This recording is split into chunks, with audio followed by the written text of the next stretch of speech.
pelayanan dan pelaksanaannya di tempat kami kurang berkenan, kami mohon dimaafkan dan semoga kami mendapatkan agenda pada berikutnya dengan suasana yang lebih nyaman, lebih santai dan apa yang direncanakan bisa terlaksana.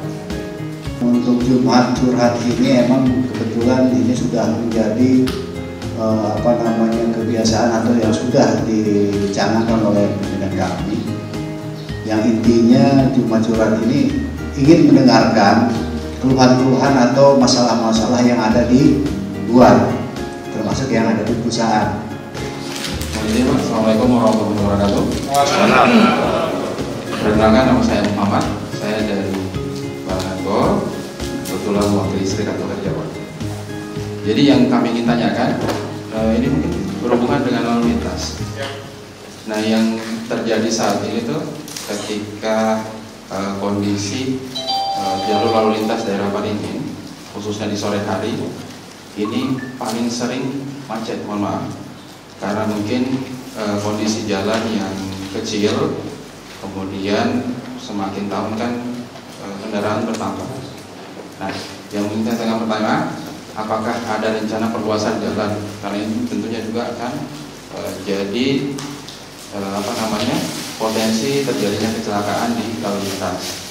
Apalagi kan unit-unit perusahaan juga jadi jalur ketika sore hari untuk mengantar pulang karyawan. Itu yang pertama. Kemudian yang kedua, maraknya sepeda listrik yang turun ke jalan ini juga sangat berpengaruh di jalan raya karena hampir digunakan oleh sebagian besar anak-anak. Nah, mungkin dua poin ini dulu Pak yang izin kami tanyakan. Terima kasih. Assalamualaikum warahmatullahi wabarakatuh. Menanggapi pertanyaan dari Pak Muhammad Maulana kan? Pak Muhammad ya. Rencana perluasan jalan sehubungan dengan jalannya macet, sering macet. Kalau masalah perencanaan pelebaran jalan itu bukan kewenangan kami Pak, tapi saat ini sampai bisa lihat di situ memang ada rencana perluasan jalan. Itu nantinya ada dibikin jalan ganda Pak. Kan sekarang masih macet karena proyek ditutup tempat di Jalan Paringin. Nanti perluasan mulai jembatan Pak, mulai Bundaran Besar, jembatan kembar dibangun lagi sampai setelah Koramil, kurang lebih panjangnya sekitar 380 meter panjangnya di situ. Itu untuk menyikapi masalah perluasan jalan karena penyusunan kita mulai dulu tuh salah. Terutama ada pasar, tempat parkir tidak ada. Itu yang bikin ruwet, bikin kemacetan. Dimanapun kalau ada pasar pasti ada parkir. Cuma di Balangan ada pasar tapi tidak ada tempat parkir. Jadi mereka parkirnya di jalan-jalan yang bikin macet. Tahun 2020 yang mana diundangkannya itu tanggal 16 Juni 2020 dan diberlakukannya tanggal 22 Juni 2020. Di situ masalah motor listrik termuat dalam pasal 5. Pasal 5 ketentuannya untuk sepeda listrik, bukan motor listrik Pak, sepeda listrik. Sepeda listrik ketentuannya di situ aturannya untuk motor listrik yang digunakan di jalan itu dilengkapi dengan persyaratan yang lainnya. Contoh lampu utama, lampu depan, spion, listrik, rating dan sebagainya. Untuk syarat berikutnya yaitu wajib menggunakan tutup kepala atau helm. Ya, wajib menggunakan tutup kepala atau helm. Terus yang selanjutnya kecepatan tidak boleh lebih dari 25 km per jam. Syarat berikutnya umur minimal 12 tahun ke atas. 12 tahun ke atas. Ada komanya Pak, dan didampingi orang dewasa. Jadi tidak semerta umur 12 tahun bisa memakai sepeda listrik di jalan-jalan. Terus boleh di jalan raya, tapi harus ada jalur khusus. Kalau di Balangan tidak ada jalur khusus. Kalau daerah kota-kota tuh ada jalur khusus sebelah kiri, rasanya kurang lebih sepanjang lebarnya 1 meter tuh sebelah kiri jalan. Pasti ada jalur khusus untuk jalur sepeda. Kalau di Balangan nggak ada. Di sini rata-rata saya menerima sering Pak, motor listrik anak-anak dilepas begitu saja orang tuanya. Berarti orang tuanya tidak sayang sama keselamatan anaknya. Pengennya sebetulnya simple, nggak usah nganter lagi biar berangkat sendiri, tapi keselamatan anak jadi awasi. Contohnya aja, sampai punya anak SMA kelas 1, kelas 2 misalnya, dari rumah berangkat sendiri naik motor. Sampai tahu dari rumah sampai ke sekolah itu sendirian? Tahu? Enggak. Kadang di rumah sendiri berangkat sampai boncengan bertiga, sepeda motor dinaiki bertiga, kan nggak terawasi Pak, nggak terkontrol. Makanya saya sering menasihati waktu penyuluhan-penyuluhan itu, lebih baik menyayangi anak dari wujud kasih sayang kepada anak itu bukan berarti harus menukarkan sepeda motor atau motor listrik atau sepeda listrik. Kita memberi nasihat diantar itu wujud kasih sayang Pak. Nanti pas kejadian baru menyesal, gitu Pak. Kenapa harus ada peraturan menggunakan helm Pak? Karena fatal, masalah fatal helm itu, masalah helm itu fatal demi keselamatan. Contohnya saya sering melihat entah itu dari satpam pengaman mana nggak tahu ya, di jalan raya naik motor satpam, sepeda motor pakai seragam gini, tidak menggunakan helm, tidak menggunakan helm di jalan, koreksi diri aja. Bener nggak? Bener nggak? Oh ya. Itu lebih baik kita memakai helm demi keselamatan daripada nanti jatuh kepala terbentur akhirnya nggak selamat. Itu masalah keselamatan di masalah motor listrik Pak. Terus dari saya sampaikan, kalau memang belum jelas silahkan ditanyakan lagi masalah peraturan kalau mau buka lagi di Permenhub nomor 45 Pak. Permenhub nomor 45 tahun 2020. Di situ ada peraturan. Perkenalkan Pak, nama saya Sambutur. Saya mewakili Pak Muhammad tadi karena saya baru aja diangkat di anggota Serikat Demo Muhammadiyah. Apa hubungan? Sambutur Pak. Pertanyaan saya Pak, mungkin 1 atau 2 Pak nih. Saya pertama dulu di jalan raya itu, karena kan saya biasanya pakai sepeda motor ya. Nah pagi itu kan ada Pak Polisi, nah ada dinas perhubungan Pak, nah yang jaga itu. Nah itu apa bedanya Pak Polisi sama dinas perhubungan Pak? Nah habis itu yang kedua, biasanya kalau ada majelis taklim atau kegiatan-kegiatan keagamaan itu kan ada orang yang bawa potongan lampu-lampu itu Pak. Iya, potongan lampu-lampu itu. Nah itu tuh apakah sudah sesuai dengan aturan lalu lintas atau mereka tuh hanya relawan yang kadang-kadang dengan lalu lintas? Karena biasanya kalau pengajian Pak yang diutamakan lebih putih. Jadi yang kami hendak masuk pegawai itu dia terlambat karena di stoknya dulu, jadi diputih dulu masukan kayak gitu. Padahal kan harusnya kan membagi nih.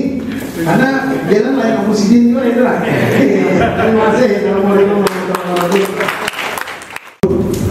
Nah kalau takunan ini sebetulnya curhatan masyarakat juga. Jadi sebetulnya kan kebetulan ada kes Pak. Waktu kebetulan kita menghidupi pajak. Jadi di sana ada saya ketemu beberapa masyarakat yang minder bahkan menolak untuk melakukan perpanjangan STNK. Dalam hal ini saya coba tanyakan kenapa, karena ternyata dia beli motor yang tangan kedua mungkin ya, dan diharuskan untuk balik nama. Mungkin itu yang terjadi. Tapi beberapa kali beliau ada 2 orang kasus itu, ada yang diminta untuk minta surat keterangan dari desa untuk dibikinkan si KTP yang punya kendaraan pertama. Ada juga yang tidak bisa dilakukan hal tersebut. Nah, kalau dalam sudut pandang kebetulan di situ ada masyarakat yang lain, sudut pandang masyarakat sementara ini kan bahwa ini apakah pengen mempermudah masyarakat untuk mendapatkan PAD, tanda kutip kan PAD itu kan juga menjadi sebuah syarat perpanjangan STNK itu tadi. Karena ada yang 5 tahunan, ada yang 1 tahun kan 1 tahunan pajak. Nah, terkait hal ini masyarakat itu akhirnya tidak ingin melakukan, pertama bayar pajak. Kedua, dampaknya akan tidak STNK-nya akan mati kan Pak, otomatis. Nah, hal inilah yang terjadi, apalagi kita di kampung-kampung Pak, menolak untuk melakukan bayar pajak kendaraan, dan secara otomatis itu juga melanggar aturan STNK kita di penggunaan jalan motor jalan raya. Nah, adakah solusi yang terbaik Pak untuk hal ini? Karena saya pikir sekarang semakin meningkat Pak di kampung-kampung, bahkan motor di parkiran, sebagian karyawan pun yang saya tahu di parkiran itu ada yang motornya juga tanda kutip juga pajaknya mati, karena dengan alasan seperti itu juga. Hal ini saya pikir kalau dilihatkan ini mau tidak bisa menyelesaikan masalah, malah menjadi masalahnya numpuk, masyarakat juga akhirnya tidak mau bayar. Mungkin itu sih ringkasnya. Terima kasih. Assalamualaikum warahmatullahi wabarakatuh. Perbedaannya polisi dengan dinas perhubungan. Kalau dinas perhubungan itu tidak dilindungi dengan Undang-Undang Nomor 2 tahun 2002. Polisi kan ada terbang itu, kewenangannya ada. Terus persamaannya Pak, polisi dengan dinas perhubungan itu sama-sama mengatur masalah perhubungan darat. Ini perhubungan, ada perhubungan darat, laut, udara. Polisi pun ada polisi udara, ada polisi darat, ada polisi laut. Sama Pak, sama mengatur masalah perhubungan. Terus tanya masalah alim ya Pak, lampu, alat. Itu sesuai dengan ketentuan dipakai untuk malam hari Pak. Kalau siang hari maka lampu, pakai senter penerangan itu namanya nggak sesuai dengan manfaatnya, gunanya. Itu untuk malam, bahwa ini ada petugas pengatur lalu lintas. Mungkin Bapak kok di acara pengajian dan sebagainya, namanya pengajian Pak, kita ingin mencari selamatan penyeberang jalan Pak. Jadi harap bersabar, bersabar. Kadang saya jalan Pak, kadang saya jalan, ada mobil yang berhenti di pinggir jalan, nggak pada tempatnya. Saya nampak lewat, Pak, permisi Pak, saya mau lewat. Saya permisi saya mau lewat, karena mereka merasa yang punya jalan. Kita yang lewat cuma menumpang lewat saja. Jadi dengan kata-kata demikian mereka akan sadar, jangan, nggak usah berkekerasan istilahnya. Nanti kalau kita berkekerasan, siapa yang untung? Nggak ada juga untungnya. Gitu, ya Pak Muhammad. Pak, gimana perpanjang STNK harus dengan KTP? Memang Pak, kalau membayar pajak pertama tidak pakai KTP nggak apa-apa Pak. Kalau bayar pajak nggak apa-apa. Ketentuannya kalau mengganti masa berlaku 5 tahunan itu syaratnya wajib menggunakan KTP yang pemilik, wajib menggunakan KTP pemilik. Apalagi ini Pak, ketentuan di Undang-Undang Nomor 22 tahun 2009, khususnya pasal 74 itu masalah resident, diperkuat lagi dengan Perpol Nomor 7 tahun 2021 Pak. Itu masalah resident. Itu di situ terang, bila kendaraan 2 tahun berturut-turut tidak dibayar pajak akan dihapus datanya Pak. Registernya dihapus. Nanti kalau Bapak belum ada BPKB-nya, kalau sudah terhapus tidak bisa diupdate lagi. Ini masih sosialisasi. Jadi intinya silahkan motor-motor yang pajaknya mati silahkan ini ada pemutihan Pak. Pemutihan rasanya bulan Juli sampai bulan Desember ini. Misalnya mati 10 tahun, nanti menghidupi 3 tahun. Ada waktu itu, silakan. Mumpung lagi ada pemutihan. Pemutihan di sini bukan mengurangi pajaknya Pak, bukan menghapus dendanya Pak. Kalau memang 10 tahun nggak bayar pajak, dihitung misalnya ada yang 5 tahun, ada yang 3 tahun, itu bayar pajak pokoknya Pak. Dendanya dihapuskan. Terus masalah JR-nya tetap membayar JR-nya selama tanggungan berapa tahun tuh. JR-nya itu Pak, Jiwasraya. Itu untuk santunan asuransi kecelakaan di situ ada di situ Pak.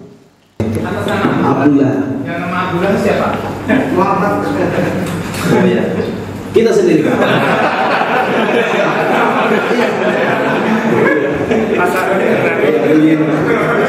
Santai ya.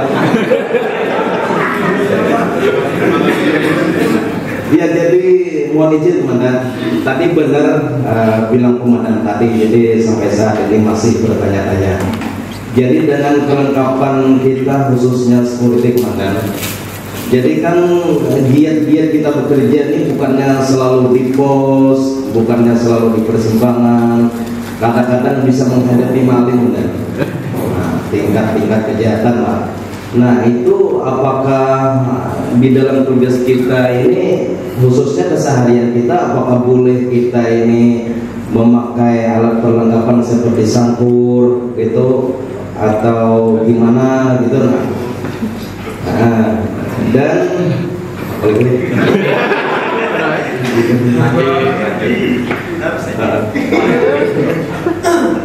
ya udah itu.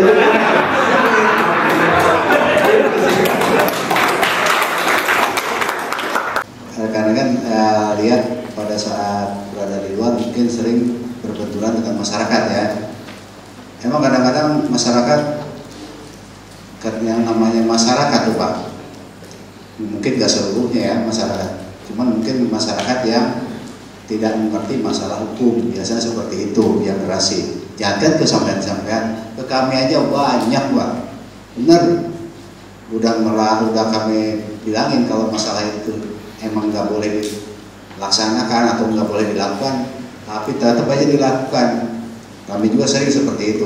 Cuman kita harus bisa menahan diri, menahan emosi. Silakan rekan-rekan menangkap maling, tapi dengan syarat jangan sampai dipukuli, karena nantinya masuk dengan pasal penganiayaan. Kalau nggak 352, 351 mungkin kan seperti itu. Malahan salah-salah jadi 338. Nah, seperti itu, atau 340 kan, nah, seperti itu. Cuman mungkin nanti lebih jelasnya nanti saya serahkan ke Satreskrim. Mungkin tambahannya sedikit, yaitu rekan-rekan apabila mungkin memang dalam situasi tersebut rekan-rekan merasa bahwa rekan-rekan ini dalam kondisi terancam, kemudian rekan-rekan dirasa perlu melakukan suatu tindakan demi keamanan diri sendiri, itu ada memang diatur dalam KUHP mengenai masalah pembelaan diri. Namun rekan-rekan dalam hal ini rekan-rekan diperbolehkan apabila memang kondisi tersebut memang benar-benar dibutuhkan untuk melakukan suatu tindakan untuk membela diri. Nah, tapi ada batasannya. Apabila dirasa memang maling atau orang yang rekan-rekan hadapi ini sudah tidak lagi mengancam keselamatan rekan-rekan, disitulah rekan-rekan cukup mengamankan, tidak lagi harus memukul atau dan lain sebagainya, seperti itu. Jadi jangan sampai nanti di situ rekan-rekan harusnya jadi korban malah jadi tersangka, seperti itu. Yang mau saya tanyakan, dalam kasus perselingkuhan itu apakah bisa dilaporkan dan apakah ada pidananya? Biar suami-suami di sini kan mungkin itu saja Pak. Terima kasih. Assalamualaikum warahmatullahi wabarakatuh. Pertanyaannya, apakah perselingkuhan bisa diproses kan gitu? Kalau bisa pertanyaan tadi jangan dijawab. Kasihan kita kaum adam. Baik Pak, perkenalkan nama saya Hadi Pak. Kami dari PT SIS. Apakah, karena saya baca tadi judulnya Jumat Curhat, apakah kami bisa curhat secara langsung? Artinya ada call center yang kami bisa hubungi langsung ketika terjadi berkenaan dengan hotspot tadi atau kebakaran di daerah area kerja kami Pak. Karena terus terang saja area IUP kami, area kerja kami masih banyak bersebelahan dengan hutan-hutan belukar, perkebunan, yang artinya ketika memang situasinya panas, potensinya ada kebakaran. Dan juga masih ada aktivitas-aktivitas masyarakat yang itu katanya mungkin ada yang beradang atau ada pun yang menyadapkan. Sehingga mungkin saja bagi kami ada potensi Pak, orang membakar lahan. Sehingga makanya saya tanyakan tadi, apakah ada call center langsung, sehingga contoh saja teman-teman security ini Pak, ketika mereka patroli melihat situasi seperti itu, mereka bisa berkomunikasi langsung untuk menyampaikan mengenai situasi kayak tadi kebakaran atau orang sengaja membakar hutan. Yang ketiga, Pak, kenapa kami sampaikan kami perlu call center tadi, karena di tempat kita ada case ya, kemarin ada suatu kejadian, ada warga yang sengaja memang mungkin karena dia mau berkebun, dia membakar, dan kebetulan kebunnya itu berada di dalam ruang lingkup kerja kami. Tapi ketika ini dilaporkan, nah yang melaporkan ini diancam, Pak. Jadi situasi ini yang dirasakan, salah satu yang dirasakan oleh teman-teman security, Pak. Ketika memang kita laporkan, mereka jadi diancam, kita jadi pelapor, dianggap sebagai orang yang melaporkan. Padahal ini menjadi tugas dan tanggung jawab mungkin dari teman-teman security ketika ada situasi seperti itu melaporkan. Nah, supaya ini tidak bersinggungan langsung antara masyarakat dengan pelapor yang ujungnya nanti ada ancaman semacam tadi, mohon Pak sekali lagi kita bisa diberikan pencerahan teknisnya nanti seperti apa, kita bisa berkomunikasi dari manajemen ataupun dari pihak per individu dengan teman-teman dari Polri, sehingga situasi yang tadi bisa kita tidak terjadi di kita. Seperti itu Pak, kira-kira dari melaporkan suaminya ke polisi karena selingkuh. Boleh, silakan melaporkan, tapi dengan syarat. Pertama, barang bukti harus kuat, Bu. Jangan asal ada yang memanas-manasi dibilangin sama ibu ya, mudah-mudahan bukan ibu ya. Misalnya ke si perempuan A, suami sampean ini kelihatannya selingkuh. Tuh, ini di warung Jable, misalnya seperti itu. Jangan langsung percaya, Bu. Kita harus yakin dulu apa benar enggak, karena jangan sampai nanti gara-gara sampai asal terima berita tersebut ibu langsung marah-marah, karena polisi juga bakalan terima kalau seperti itu nggak ada bukti. Jadi bukti harus kuat ya. Dan misalkan jangankan seperti itu, misalkan ada yang digerebek di dalam sebuah rumah, terus setelah digerebek langsung dibawa rame-rame. Ini sudah melakukan perzinahan, nggak bisa diproses juga, Bu. Karena apa? Harus ada bukti kuat bahwa mereka ini telah melakukan perzinahan. Nggak bisa kalau cuma berduaan di dalam rumah dibilangin perzinahan. Siapa tahu di dalam rumah itu pertama tidak melakukan, keduanya di situ ada keluarganya, nggak kuat. Yang kuat itu apabila begitu mereka melakukan atau digerebek, udah kelihatan di situ memang ada sedang melakukan perzinahan, itu boleh, bisa dilaporkan. Tapi kalau cuman ngomong aja, suami saya ini dibilangin sama teman saya selingkuh, tapi pihak sendiri nggak melihat, nggak bisa, Bu, seperti itu. Jadi harus buktinya nyata. Apalagi sekarang zaman medsos, kan? Coba lihat di medsosnya. Seperti itu. Kalau cuman bicaranya aja selingkuh aja, apalagi kan di warung, yang namanya di warung, nggak 1-2 orang laki-laki yang di warung. Mungkin nggak mudah-mudahan jangan sampai termasuk laki-laki yang ada di ruangan ini ya. Ini baik-baik semua. Jangan sampai nanti Pian itu menerima berita dari keluarga Pian atau dari teman. Suami sampean tadi di warung tuh bincang-bincang segala macam pasti selingkuh. Biar jangan langsung percaya seperti itu ya. Sampean harus benar-benar diteliti dulu, benar nggak selingkuh, karena bukan apa yang namanya laki-laki, apalagi kerja mereka ini bapak-bapak yang sebelah kanan ini, kalau mungkin udah capek pada saat mau pulang, singgah dulu di warung, itu jadi masalah. Tapi dengan syarat ya janganlah kalau begitu melihat ke warung. Tapi kadang-kadang rata-rata mencari itu warung yang bukan yang mana ya. Kedua, yang si penemu warungnya itu yang bungas, biasanya seperti itu yang banyak ya. Coba yang nenek-nenek mana yang mau datang. Tapi intinya nanti begini, selingkuh itu bisa dilaporkan, tapi dengan syarat harus ada bukti yang kuat.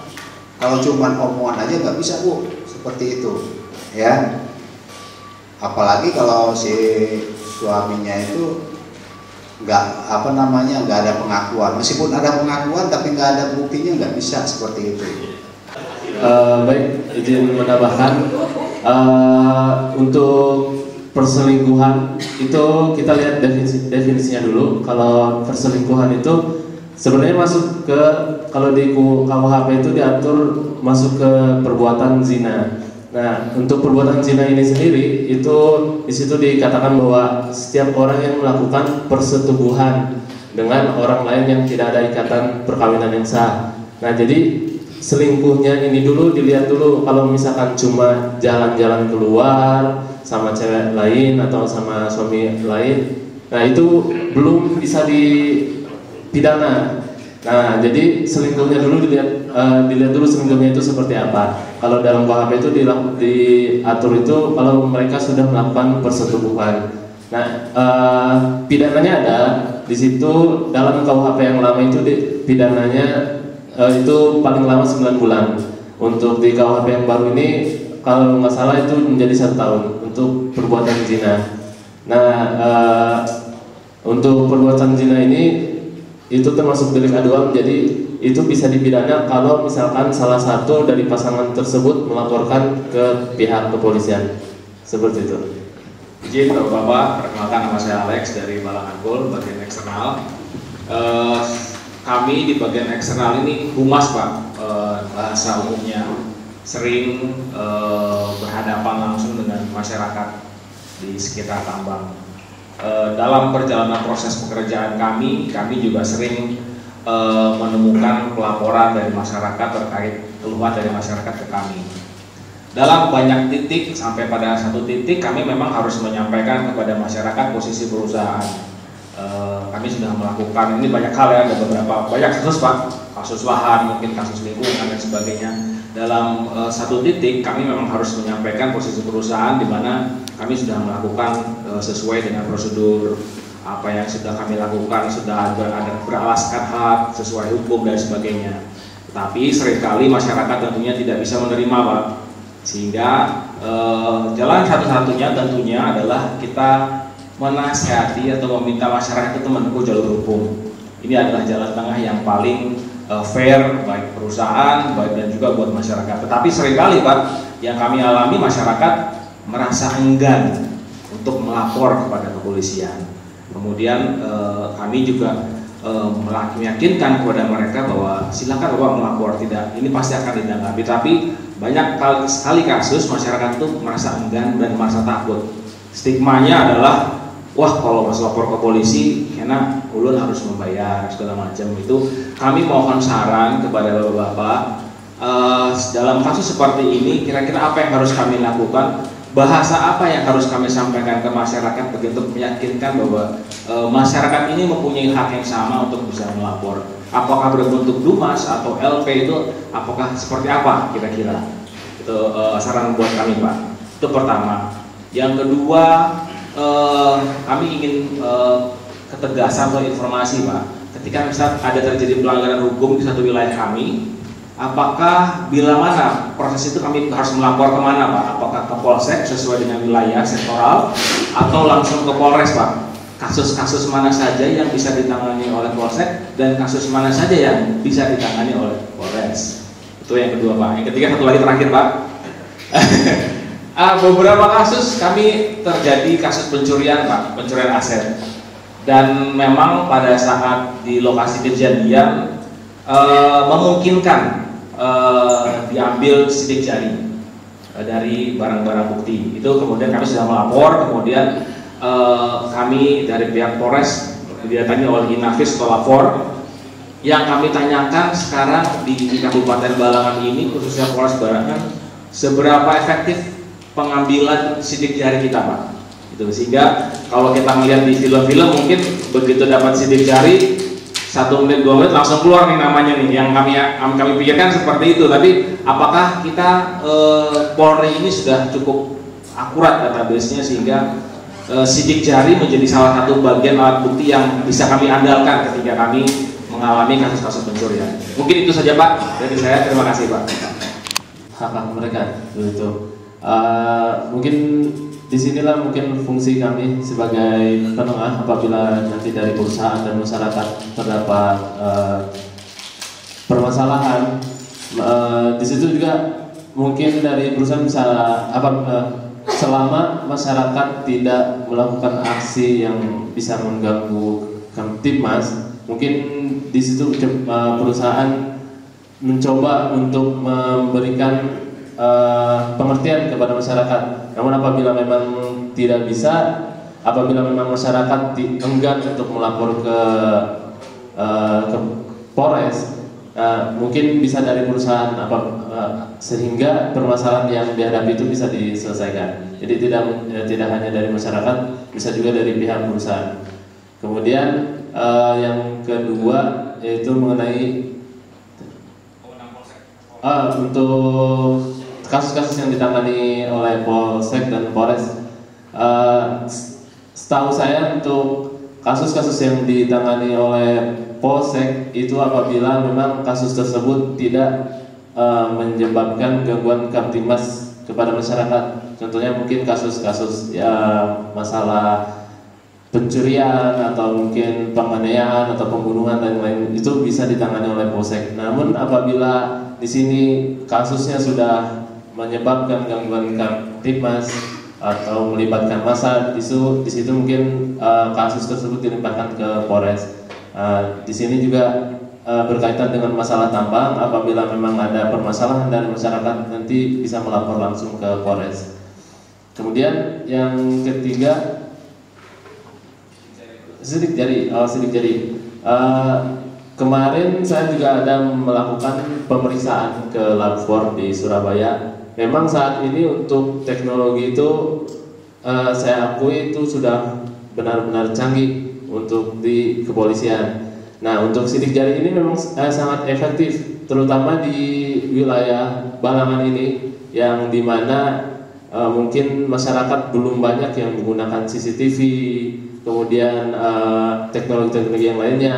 Ya, dari sidik jari itulah kita bisa mencari pelaku dari para pelaku pencurian. Jadi sidik jari ini menjadi salah satu petunjuk untuk menemukan pelaku. Jadi itu sangat efektif bagi kami untuk menyelesaikan suatu kasus seperti itu. Nanti kalau nggak berdiri dibilang Pak Hadi lemah, nggak bisa berdiri. Seperti yang disampaikan terakhir dari Pak Alek, Pak, ini hanya menambahkan saja. Jadi keengganan dari masyarakat untuk melapor itu bisa jadi memang mungkin wawasannya nggak ada, mendapatkan informasi yang salah, dipikir segala sesuatunya hanya terkait dengan uang gitu kan ya, atau bisa jadi nggak mau ribet gitu kan ya, atau memang benar-benar nggak tahu caranya mesti gimana. Segala kemungkinan itu ada. Makanya mohon maaf sebelumnya, bukan hanya terkait kewenangan, kami pun kadang juga mengarahkan gitu ya masalahnya. Masyarakat yang ada permasalahan lahan terutama itu bisa berkomunikasi dan berkoordinasi juga dengan Polsek. Karena harapan kami juga ketika mereka berkoordinasi dengan Polsek, dalam hal ini Polsek sebagai penengah gitu kan ya, harapannya siapa tahu bisa menjadi bridging, menjembatani kalau memang hal ini harus ke Polres prosesnya. Nah, melihat kegiatan hari ini, saya berpikir malah ini justru menjadi momen yang pas kalau Polres kemudian ada giat seperti ini, Jumat curhat atau temu dengan masyarakat atau apapun gitu kan ya, terutama di wilayah-wilayah yang sekiranya itu ring 1 operasional tambang. Mungkin hal ini bisa disosialisasikan juga kepada masyarakat bahwa mereka punya hak hukum gitu kan ya, yang tentunya juga perlu mendapatkan edukasi hukum ketika ada permasalahan-permasalahan dengan perusahaan, harapannya agar menempuh jalur hukum. Karena keengganan-keengganan itu kadang bisa menjadi salah arah, Pak. Saya males, saya nggak mau ribet gitu kan ya. Kalau mau lapor ya perusahaan aja yang lapor. Nah, kami mau melaporkan apa, gitu kan? Kalau mereka komplain kan mereka merasa kehilangan hak. Tentu tidak tepat kalau perusahaan yang melapor, gitu kan ya. Tentu harapannya mereka yang melapor. Tapi kadang salah tindakan juga. Mereka kemudian melakukan kegiatan yang masuk kategori gangguan operasional. Itu akan makin salah arah juga. Ketika dipicu dengan seperti itu, pada akhirnya kami mau nggak mau harus melaporkan juga. Tapi konteksnya sudah berbeda, menjadi laporan pidana, tidak menyelesaikan masalah lahannya yang seharusnya di dalam ranah perdata. Mungkin itu Pak, lebih kepada harapan mudah-mudahan dengan ada giat seperti ini, Jumat Curhat, Minggu Kasih, atau apapun kesempatan itu, kami berharap bisa dibantu memberikan edukasi hukum kepada masyarakat. Terima kasih.